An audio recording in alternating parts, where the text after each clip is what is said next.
I don't know, people. Real Madrid just won. I mean, that's good news. We're going to get into that. But before we do, I've got a little rant to go on. There's a question that I want to ask you that I don't quite know the answer to, and maybe you can help me figure it out. It's an enigma going on in my head. Why are there, on YouTube, so many popular football fan channels, AFTV, Man United fan channels, Barcelona fan channels, and they do podcasts. And on the podcasts, they have a headline saying unfiltered or uncensored, unrestricted, and you click on it and you watch it, and there's nothing controversial on there. They don't say anything offensive, and you go, well, what's the point of that headline? Generally, I mean, what's the difference between a normal conversation and an unfiltered conversation? Well, generally speaking, in life, when we meet people, we filter out all the dark, evil parts of our brain because we want to be polite to people, and it's a nice way to live our life. If you're going to entitle something unfiltered, then surely the controversial parts that we filter out are going to be in the podcast. But they don't mention race, they don't mention religion, they don't mention sex, nothing. I mean, they should invite me on there. I could do a podcast. I mean, what topics could we have? We could have like the whole Real Madrid squad, and we could debate which one, if one of them was going to come out gay, which one's going to be gay, and we could all have our choices and go back and forth. I mean, it'd be Mbappe, really, wouldn't it? I mean, that's quite a quick conversation, that, but you get my point. And I'm only joking. That's just a joke. It's a bit of comedy, But that's the kind of thing surely you'd want to hear on an unfiltered podcast. Who's going to be the gay guy in the team? I mean, I just don't understand it, honestly. Real Madrid just won, so we can get into that. It was a great performance in the second half. And another thing, they sold their soul, these channels. They got so popular, they made so much money, they became corporations, they lost all sort of authenticity that they had.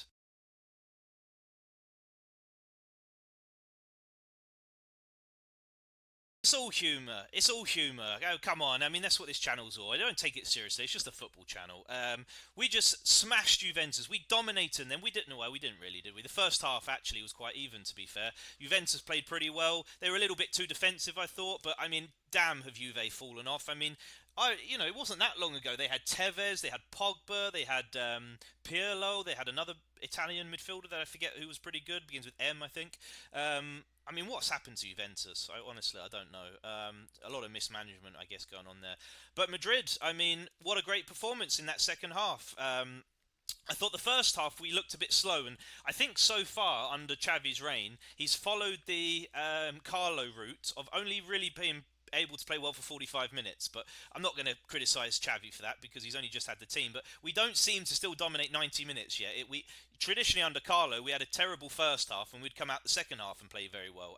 And this is followed on in this game that we really didn't wake up in the first half. And I thought it was very, Courtois made a couple of saves. I think they hit the bar once. It was not the best first half.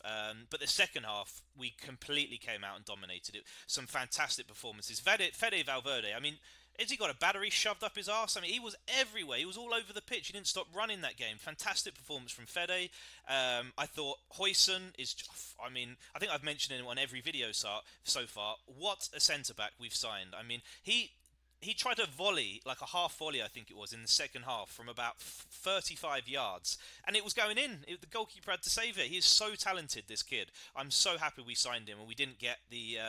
was it Lenny Euro, the Man United centre-back that we were trying to get last season that we seem to be linked with. I'm very glad we missed out on him and got Huijsen because Huijsen is just another level. I made a video a few weeks ago entitled Gonzalo Garcia, Xavi, give him an opportunity. And damn, has he given him an opportunity. And boy, has he taken that opportunity. And 3 goals, another great header today. This kid is ready. And I don't want to be one of these YouTubers that kind of repeats himself constantly and just makes 20 different videos saying the same thing in each video. That bores me. I don't want to do that. So I'm not going to kind of repeat myself with Gonzalo Garcia here, but I really hope next season he's with the first team. He doesn't need to go out on loan. He doesn't need a buyback clause inserted. He offers something that none of our other strikers do, and I'm very impressed with the kid. Fantastic performance. Trent got his first assist for Real Madrid. I didn't think he had that good a game, to be honest. I didn't watch Trent that much for Liverpool, so I don't really know that much about him, to be honest. I don't watch that much football outside of Real Madrid. Apart from his obvious strengths that we know about, I've not watched him that much, so he was a bit of an unknown for me. And I thought he was having a relatively poor game until he got the assist, and maybe that's the kind of player he is. Maybe he's more of a moment player, where he picks and chooses his moments to create some brilliance, because someone like Danny Carvajal, he's just constantly involved in the game, whether it's his tackling, his pressing, running into the box, whereas Trent, the game seemed to pass him by a little bit. You didn't seem to notice him quite often, and maybe that's what he kind of does. Maybe he's just a moment player. So it'll be interesting to watch more of that. Valverde, I mean, honestly, what a great performance from Valverde. Probably man of the match for me. He was unbelievable. It was quite good to see Guler and Bellingham. I don't know if anyone saw this, but they argued a little bit in the second half. They seemed to throw their arms at each other because Bellingham was shouting at Guler or something, and Guler disagreed. And I like that. I like that the players have that kind of friction, and that they're hungry and they want to succeed. And I like a bit of tension in a team. I think it's needed. If everyone's a bit too nice and a bit too, the standards get too relaxed, and then when you lose, it's like, oh, okay, we'll go again next year. No, like that's you got to win. So I like that. Now, Rodrygo. What the I've gone really bright all of a sudden. Jesus. On to Rodrygo then. And if you're a Rodrygo fan and you want him to stay, you must be getting nervous a bit now. He didn't play a single minute, not even a substitute appearance. And weirdly, in the press conference afterwards, I didn't see anyone ask Xabi Alonso a question about Rodrygo. Maybe someone can point me out if they did, but I didn't hear him get asked a single question, which is surprising to me. And the reason I've been here before as a Madrid fan, and we've been hearing rumours this week that someone, an unidentified member in the Madrid team, is going to ask for a transfer request. We don't know who it was. I thought it could possibly be Ceballos, and I'm going to get into Ceballos in a minute, because I think he's going to be an important player for us this season, Ceballos. But maybe it is going to be Rodrygo, and I made a video, my last video actually was about Rodrygo, and in that I was kind of okay, to be honest, if he goes. I'm on the fence a little bit because I like him as a player, and I'd be happy he stays, but if you're pushing me, I'm okay if he goes, I have to say, if we get a really good fee for him, because I don't think he's a world-class player. But I made a video about that, so you can go and check that out. But it is, I am worried in terms of him leaving now, because so far this tournament, Xabi Alonso has pretty much played the same group of players. He's a new manager, and I think he's wanting to try and find out who his 11 is, and he's trying to build chemistry and connections. It's difficult to say I have a criticism of Alonso so far, but the only slight annoyances I have with him is that I think he's overusing a few players. I don't think Rudiger needed to play another 90 minutes. We're playing with quite a high intensity at the moment, and he's just came back from injury, so I just don't think he needed to play 90 minutes. Valverde I didn't think needed to play as much as he did in the early games, but he was probably man of the match tonight, so what do I know? Maybe I'm an idiot. But I just worried about Valverde getting injured as well. But I think the reason he's doing that is because he's trying to build chemistry, as I said, and the fact that Rodrygo's not starting, he's not even coming off the bench, I mean, that is worrying. Now, Brahim didn't play any minutes either against Juventus, so I think Brahim will be an important player next season, so maybe we're reading into this too much, but yeah, it's starting to look a little bit worrying, I have to say. And moving on to Dani Ceballos then, I'm surprised he's not got more minutes so far. I think he's going to be an important player for us next season. I don't think he's going to start that many games, although I think he will start a fair few, but yeah, he's not going to be a starter. I'll be surprised about that. But I think he's going to play a lot of minutes, and he's going to be a very useful player, because he's the only player in the team that can really dictate the tempo now that Kroos and Modric have gone. And I'm going to get on to Guler in a minute. Guler looks like he's going to be that player that we're developing to do that, but Ceballos obviously has a lot more experience than Guler, so I think he's going to be very useful for Xabi Alonso, and I'm surprised we haven't seen him more so far. I suppose that would be my only other kind of criticism of Alonso.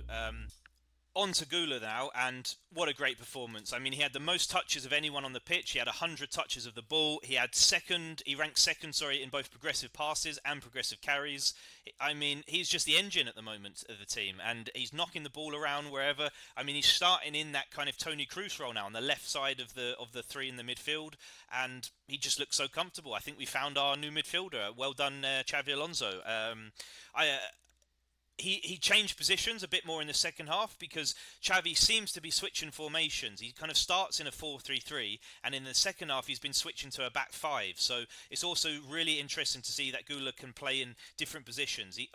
Of course, he's a number 10. That's really his natural position, but he's also playing a lot deeper as well under Xavi. And I think it's going to be him, Huijsen, and Gonzalo Garcia are the three kind of standouts for me so far this tournament. And that's kind of it, really, then. I mean, Modric came on late for his customary standing ovation. He came on to replace Guler, which I suppose is, maybe that's the passing of the torch moment there, where I suppose it would be Guler coming on for Modric if they were passing the torch. But you get my point. Guler is going to be the new Luka Modric, I think, of the team. And yeah, on to the quarters now. We're going to play either Dortmund or Monterrey. No, I can't roll my R's very well in Spanish. No puedo decir nada en español. Es muy difícil para mí.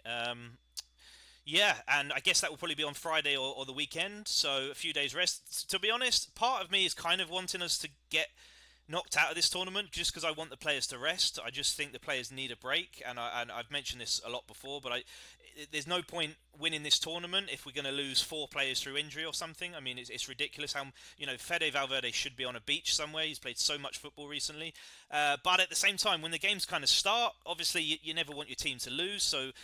I want Madrid to win, but I just want this tournament over because I have no interest in winning this trophy. It's just about getting the players through this, getting the money, and getting no injuries. And obviously, they're building some chemistry with Trent and Huijsen and stuff, but I don't even think we've made all our signings yet, so we're still going to need more practice games, really. But yeah, thanks for watching, everyone, anyway, and I will see you on the next video. Let me know in the comments your thoughts on the game. I will always respond to the messages.